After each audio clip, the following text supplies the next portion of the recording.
মাশাআল্লাহ, আল্লাহর নিয়ামত দেখেন। এটা মালয়েশিয়া, বুঝলেন? মালয়েশিয়ায় এই ফলটার চীনারা আর কি বেশি খায়, শুনছি অনেক টাকা দাম, এবং এটা নাকি একটা চোখের ওষুধ।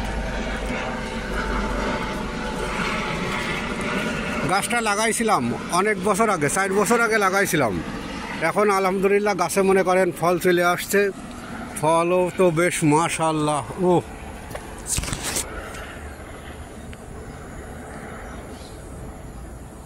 সত্যি মাশাআল্লাহ, আলহামদুলিল্লাহ।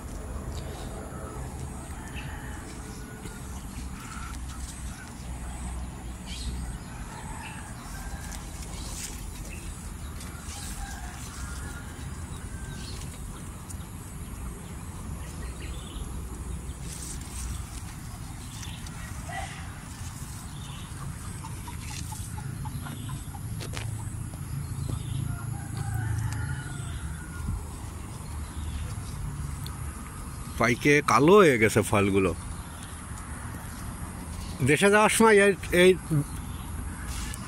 এটা নাকি আবার কলফের গাছ, বিচির থেকে হয় না, কলফ লাগাইছিলাম আমি।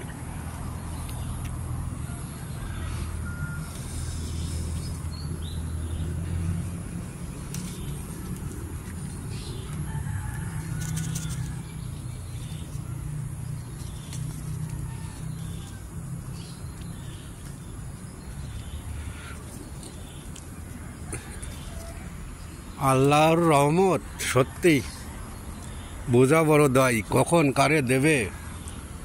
এই কারণে যাই করতে হবে সৎ পথে ইনকাম করতে হবে।